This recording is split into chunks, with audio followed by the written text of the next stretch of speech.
So this married Pennsylvania cop had his side chick arrested and committed to a mental institution because she wanted to break up with him. You can't make this stuff up.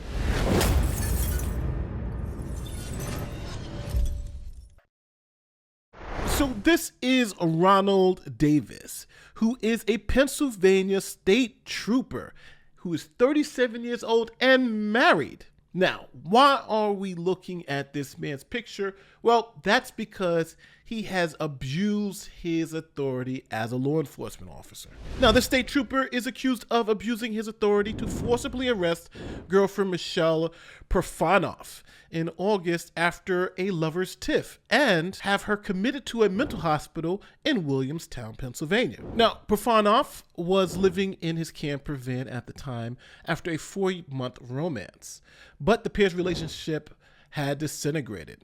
Rather than simply breaking up, Davis obtained a petition to have her involuntarily committed to a mental institution. That's insane. So this state trooper's quest to have his ex-girlfriend committed began on August 21st when he sought help from fellow troopers because he said the victim, identified by the district attorney as MF, had mental health problems, according to the affidavit of probable cause. On advice from state police, Davis, off duty at the time, contacted county officials via his police email account and identified himself as a trooper. He did this to obtain an order after he submitted purported text of her in which she threatened self-deletion. This is YouTube, so I can't say that word.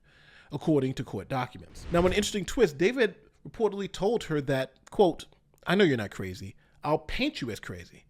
Now, this was leading up to the forced medical treatment the victim claimed, according to court documents released by the district attorney's office. So after Davis got the order, he tried to see if the other troopers could find and arrest her to try to keep his hands clean of it. But after they reported they couldn't find her, he took matters into his own hands, trying to look for his ex-girlfriend. He told other troopers, quote, "I'll take care of it myself," before going off to find her. So David and his civilian companion found the victim in a picnic area at a state forest where he picked her up and carried her to his car before the two struggled on the ground, the affidavit states. Davis is seen sitting on top of his ex as she claimed he tackled her to the ground, according to the footage captured by the man with Davis. What's wrong with you?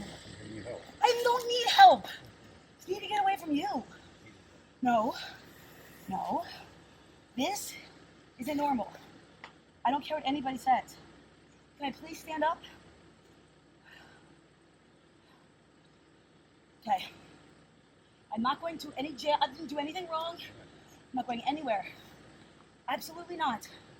Absolutely not. What is wrong with you? Would you do this?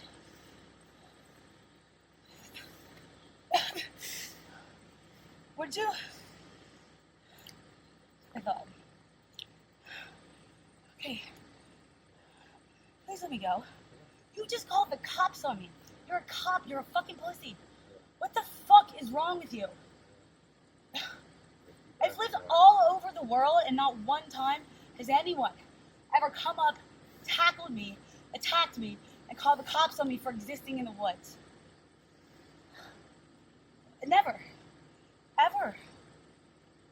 All because of the consequences of your actions because you don't like the truth. That's not, people like you shouldn't have any form of power. That's fucked up. But if you want to sit on me, and you call the cops on me for what? For what? Oh, because I'm around a sociopath who says he can do whatever the fuck he wants. Women are objects and he can fuck whatever he wants. I'd be happy to tell them that. So then later in the video, you can see Davis wrestling her on the ground, picking her up, forcibly arresting her, and placing her into the back of his car. He then took her to the mental institution where she was committed for 5 days. So now, when she got to the mental institution, that is when she was able to tell cops that their romance fell apart. She told Davis she wanted to move to a new city and start over, which outraged him. Taken in context, the text revealed her frustration with Trooper Davis and his controlling behavior, and her desire to break off the relationship, not a true desire to harm herself, as the affidavit states. Now, Davis was charged with felony strangulation, unlawful restraint, false imprisonment, simple assault, recklessly endangering another person, and official oppression. I didn't even know that was a charge. Now, in an interesting twist, State Trooper Davis was then arrested and charged with these crimes against his former girlfriend. Now, Davis did release a statement, and here it is for the world to see. Davis is charged with strangulation, unlawful restraint causing serious bodily injury, false imprisonment, simple assault, official oppression, and reckless endangerment. He's been suspended without pay from his job. An attorney for Davis said it is, quote, deeply troubling that a state trooper since 2015 would be denied bail for these allegations. He says he has filed a motion for a bail hearing later this week. He added that, quote, regarding the allegations, we're confident once all of the facts come to light that we will establish Mr. Davis committed no crime, but that he was acting under legitimate concerns for the safety and well-being of a young woman in need of immediate medical attention. So Davis is saying he's being railroaded and these charges are ridiculous and that she actually needed help, while she's saying that, hey, it's obvious I wanted to break up with this guy and he used his power and authority to try to control me. Who do you believe? Now, obviously, all these are allegations and not facts, so we'll see what happens with this case. But I will say this, it's very scary that a person can just go and say, hey, I think you're not mentally well, and get you committed for 5 days. That could be disastrous for some people, especially just imagine your life being upended for a week, right? Just you disappear for a week because you're in some mental institution trying to convince people that you're sane. And, this cop is saying, no, I know, this person is not sane. It's scary that it's seemingly that easy. But we'll see how all of this plays out. Don't forget, like, share, subscribe, do all that great YouTube stuff. My name is Nate the Lawyer, and I'll see you in the next one. Peace.